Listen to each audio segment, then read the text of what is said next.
পূর্ব মেদিনীপুরের বিস্তীর্ণ এলাকায় যে তেল পাচার চক্রের দীর্ঘদিন ধরে সক্রিয় যে বিষয়টা নিয়ে আমরা হাইকোর্টে একটা জনস্বার্থে মামলা করেছিলাম এবং হাইকোর্টে গত 4 জুলাই মহামান্য প্রধান বিচারপতি যে রায় দিয়েছিলেন যে এই জেলায় এবং এই জেলা সাথে পশ্চিম মেদিনীপুর ও ঝাড়গ্রাম জেলাকে নিয়ে 3টে জেলার ডিএমকে যে নির্দেশ দিয়েছিলেন যে একটি বিশেষ টিম গঠন করে এই সমস্ত তেল পাচারকারীদের ধরতে হবে এবং তাদের এই কাজ বন্ধ করতে হবে।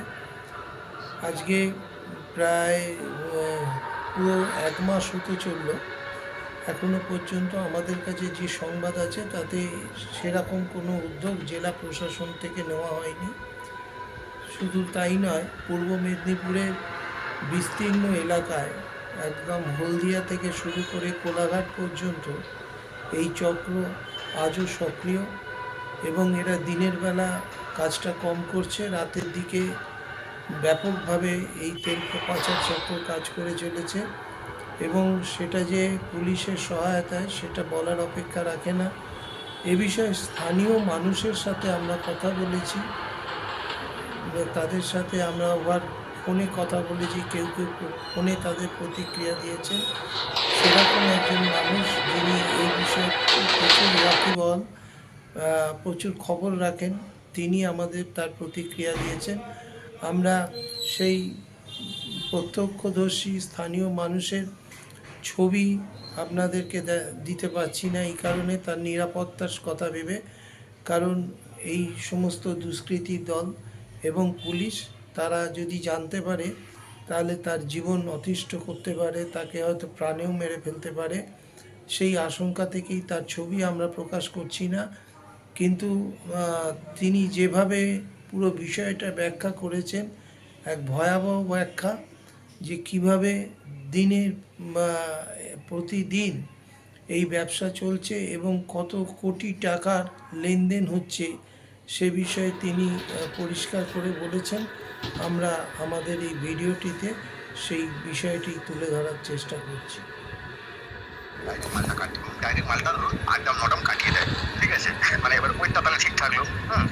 এইবার কিছু আচ্ছা, এখানে একটা জিনিস জিজ্ঞাসা করি, এই যে 8-9 কেটে দিচ্ছে, এই মালটা যে আবার যেখানে গিয়ে ধরুন খালি করছে সেখানে কি ম্যানেজ করে নিচ্ছে? মানে না হলে ওখানে তো ধরা পড়ে যাওয়ার কথা।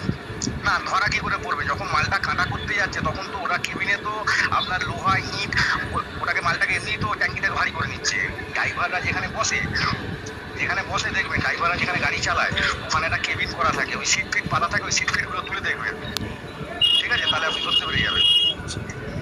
এটা গেল একটা সিস্টেম। দ্বিতীয় সিস্টেম হচ্ছে মোটামুটি আপনার 15 লিটার পোড়া মোবিল আর 1 লিটার একটা কেমিক্যাল আছে, আর বাকি 200 লিটার জল দিয়ে ওটাকে ফাটা হয়, ফেটে পুরো একদম হুবহু দ্বিতীয় ফার্নিশ তৈরি করা হয়, ঠিক আছে। ফার্নিশ তৈরি করে যে এক্সেস মালগুলো ওরা কাটাচ্ছে, হ্যাঁ, তারপর তার জন্য যে মালটারই একটা মালের ব্যাপার আছে, ওই মালগুলোকে ওর মধ্যে ঢেলে দেয়, ঠিক আছে। ওই মোটর ফটোর ওইগুলো ওই জন্যই আছে, আপনি যে বলছিলেন না, ওই মোটর ফটোরগুলো ওই জন্যই, ঠিক আছে। একদম হাওদায় জল মিলামত করতে সুবিধা হয় আর কি, মোটর ফটোর। হ্যাঁ, এক্স্যাক্টলি, ঠিক আছে। এবার মেন ব্যাপার আছে, এখন হলদিয়ায় যা যেগুলো পজিশন হয়ে গেছে, ধরুন কোনো ট্রান্সপোর্টারদের সাথে কোনো সেটিং হয়ে গেছে। ধরুন আমার 8টা গাড়ি আছে, ঠিক আছে, আমি আমার কোনো রিলেটিভকে বললাম তুই গোডাউন কর, আমি ওখান থেকে মাল কিনবো, তোর ওখানেই মাল কাটাবো, ঠিক আছে। আপনি যত দেখছেন গোডাউন আছে সবার যে যা রিলেটিভ ট্রান্সপোর্টার, ঠিক আছে। আর এগুলো পুরো হচ্ছে কি হচ্ছে, মানে সরকারকে পুরো ফাঁকি দেওয়া হচ্ছে, হ্যাঁ। এই জন্য এত ট্যাক্স দুনিয়ার কিছু, এগুলো সব আমাদের মতন সাধারণ মানুষের উপরই বোঝা পড়ে যাচ্ছে। আচ্ছা, এই লাইনের সব থেকে হিরো হচ্ছে শম্ভু ঝা, আচ্ছা, ঠিক আছে। ওই ট্রান্সপোর্টার ও প্রথম ছিল, ধরুন 2 গাড়ি ছিল, বাকি সব 1109 গাড়ি দিয়ে তার উপরে চেম্বার চাপিয়ে সব ট্যাঙ্কি করে আজকে থেকে মানে কোটি ফরচুনার নিয়ে ঘোরে, ঠিক আছে। মোটামুটি হলদিয়া থেকে ওই খড়গপুর থেকে 7খানা পেট্রোল পাম্প আছে, ঠিক আছে। আচ্ছা, মোটামুটি আপনার হচ্ছে এই যে পূর্তি আছে, পূর্তি জলকলে 4টে ফ্ল্যাট একসাথে কিনে নিয়েছে, ঠিক আছে। পূর্তি ফ্ল্যাট শুরু হচ্ছে, স্টার্টিং হচ্ছে 65 লক্ষ টাকা থেকে, হ্যাঁ, আচ্ছা ওই ওই ওই ওই যে আপনার ওইটা এরা কি হিসেবে টাকা করেছে আপনি মানে আইডিয়া নেই বলেছি তো, এদের পেছনে যদি ইডি সিবিআই লাগে না এরা শেষ হয়ে যাবে। আচ্ছা ওর এদের আপনার হচ্ছে ওই শম্ভু ঝায়ের, ঠিক আছে, একসাথে 4খানা গাড়ি কিনেছে, তার মধ্যে একটা ফরচুনার, আচ্ছা ঠিক আছে, 52 লক্ষ টাকা দাম। আচ্ছা শম্ভু ঝা হচ্ছে এখন বড় ট্রান্সপোর্টার, ঠিক আছে, আর ও এমন এ একটা থাকে সিস্টেম কোথায়? করে নিয়েছে, ও থাকে মহেশতলা বেনিরপুল, আচ্ছা মহেশতলা, ঠিক আচ্ছা। আছে, হ্যাঁ। আচ্ছা মানে ওর মহেশতলা থেকে অপারেট করে হলদিয়াটাকে? মহেশতলা থেকে দেখুন অথরাইট অথর মানে বলে কিছু নেই, এটা তো আগামী মানে বহু বছর ধরে কাজটা চলে আসছে, ঠিক হ্যাঁ আছে। হ্যাঁ হ্যাঁ। এবার এখানে মহেশতলায় যেখানে সবুজায়ের বাড়ি, ওখানে যত লোক আছে সবারই গোডাউন ব্যবসা, সব ওই হলদিয়ায় গোডাউন। আচ্ছা ওই রাম সিং এর বাড়ি ওখানে, ঠিক আছে। আচ্ছা আরো আরো দুজনের নাম আমি আপনাকে বলে দেবো, আমার কাছে এই মুহূর্তে এখন পারফেক্ট মানে ওর নামগুলো খেয়াল আসছে না, ঠিক আছে। আচ্ছা আপনার হচ্ছে অরুণ ঝা, অরুণ ঝা হচ্ছে ওই মানে অরুণ ঝায়ের জামাই হচ্ছে ওই আপনার ওই আরে যার কথা বললাম এক্ষুনি, রাম সিং, শম্ভু ঝা।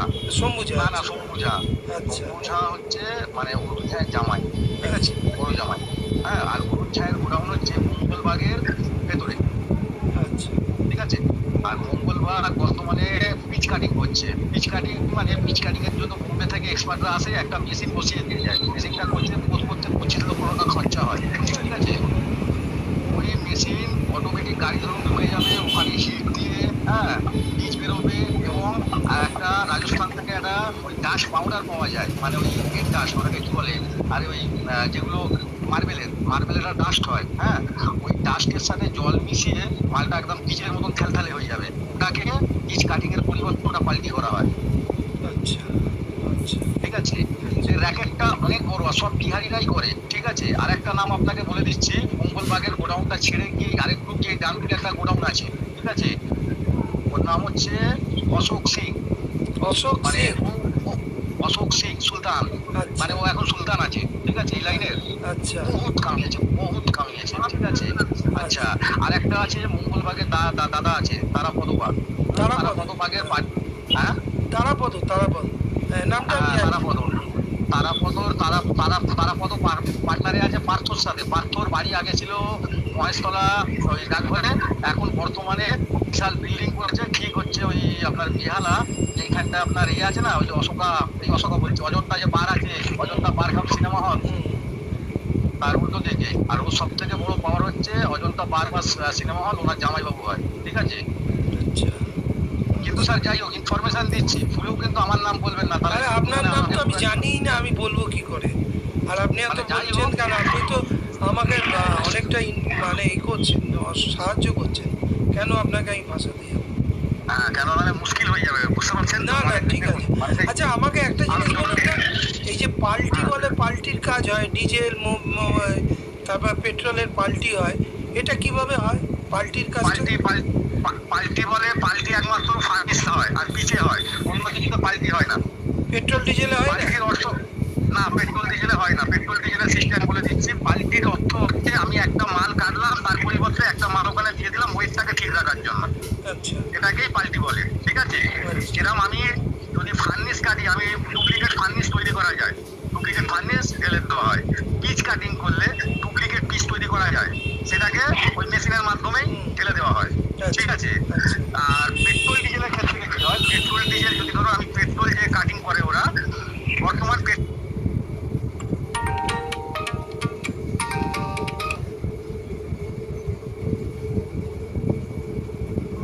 105 টাকা থেকে 6 টাকা লিটার আছে, ওরা সেই মালটা যখন কাটিং করে ওই মালটা ট্যাঙ্কিওয়ালাদের থেকে 80 টাকায় ওরা পেয়ে যায়, ঠিক আছে। 80 টাকা লিটার দরে ওরা পেয়ে যায়। এবার 80 টাকা লিটার দরে পেয়ে গেলে ওরা কি করছে, আবার কি যে গ্রামে পেট্রোল ডিজেল কাটানো হয়, সেই দামটা মানে ওখানে মানে যেখান থেকে দাম নেওয়া হয় ওখানে বললে ওরা হচ্ছে প্রাইসটাকে এমন করে দেবে 25-30 লিটার এমনি বাড়তি করে দেবে, যেটা দেখলে বাইরে থেকে বোঝা যাবে না, ঠিক আছে। আচ্ছা ওখানে একটা চুরি হয়, ওটা গাড়িওয়ালারা জানে না, আচ্ছা এবার ওখানে একটা চুরি হয়। আর মেন মেন পয়সা হচ্ছে আপনার ফার্নিশ এলডিও, সব থেকে বেশি পয়সা। আর পিচে পিচে মানে আপনি পিচে যদি ঠিকঠাক গাড়ি পান, পিচে আপনি 4 মাস কাজ করবেন রাজা, ঠিক আছে। আচ্ছা আচ্ছা এই যে চুরিটা হয় এর সাথে গভর্নমেন্ট কন্ট্রাক্টররাও তো যুক্ত থাকে। দেখুন এখানে মোটামুটি সেটা আমি বলতে পারবো না। হ্যাঁ, এবার হয়তো তো কোনো বড় লেভেলের হাত হবে, না হলে করলাম করে চলছে কি করে। আমার রাগটা এই জায়গা থেকে, আজকে আমি 100 টাকার জন্য মরছি আর তোমরা কোটি কোটি টাকা কামাচ্ছ আমার সামনে দিয়ে, নতুন নতুন গাড়ি নিয়ে ঘোরাফেরা করছো। আর সবচেয়ে বড় কথা বিহারিরা কিন্তু বেশিরভাগ বিহারিরা এই ব্যবসাটার সাথে যুক্ত। সব বিহারি স্যার, সব বিহারি। আর দুই একটা বাঙালি টাঙালি হয়তো আছে। বাঙালি একটা দুটো আছে, বাঙালি একটা আধটা আছে, যেরকম কুসুম প্রধান। আপনাকে বলে দিচ্ছি, আপনি আজ থেকে 5 বছর আগে মোটামুটি নিউজ দেখবেন কুসুম প্রধানের নামে। হ্যাঁ, ইউটিউবে সার্চ করে পেয়ে যাবেন। ওকে বাগনান থানা, উলুবেড়িয়া থানা সবাই ওকে একবার করে রিমান্ডে নিয়েছিল। ওই কি কেন্দ্র সরকারের পাইপ ফুটো করে তেল বার করতো, ঠিক আছে, ধরা পড়েছিল। 5-6 বছর জেল খেটেছে। হ্যাঁ, আর ওই ওয়ান্টেড মাল আছে।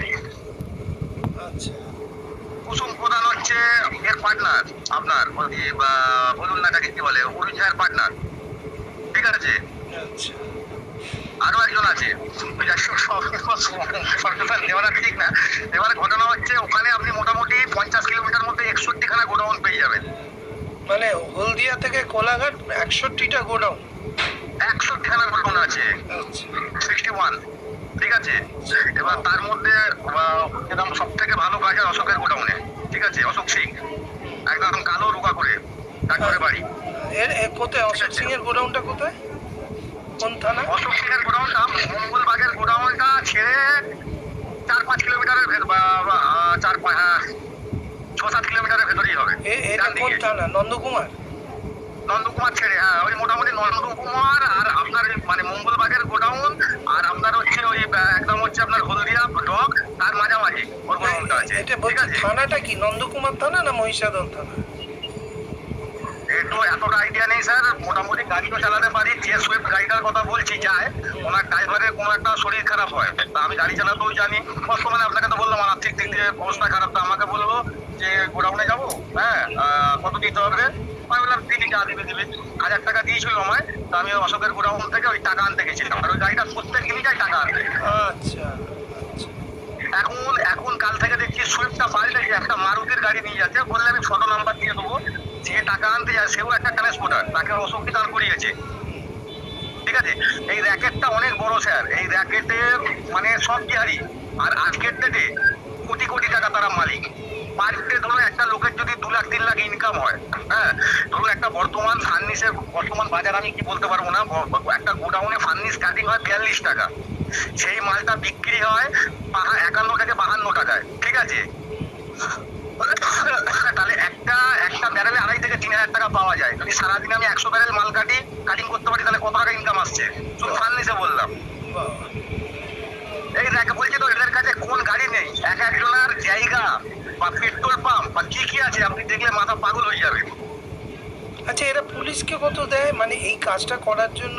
এরকম কোনো আন্দাজ আছে, বলতে পারবেন? মানে থানা কত I নেয়? have no idea sir, I have no idea because আমি তো কাজ করতাম, মানে আমার তো নিজের ব্যক্তিগত কোনোদিন গোডাউন ছিল না, হ্যাঁ, বা সেই হিসাবে তো আমি এটাকে জানি না। আমি কাজ করতাম, কাজের সম্পর্কে আমার সব আইডিয়া আছে।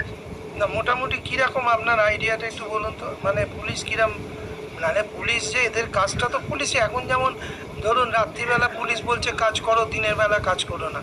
আমার চাপে বলছে রাত্রে কাজ করো, দিনের বেলা কাজ করো না, দিনের বেলায় আসবে, রাতের বেলা আসবে না, ঠিক আছে। তো আমার কথা হচ্ছে, এ ব্যাপারে স্যার আমার কোনো আইডিয়া নেই। কেন হলদিয়া বাড়ি থেকে অনেক দূর, আর ওদিকে মানে আমার বর্তমান না, আমি সেটা বলছি না, আমি বলছি একটা গোডাউন চালাতে গেলে পুলিশকে মোটামুটি কিরকম তোলা দিতে হয়? মানে পুলিশ তো একটা টাকা, আপনি তো কাজ করেছেন, একটু কি কোনো আইডিয়া আছে এই বিষয়ে?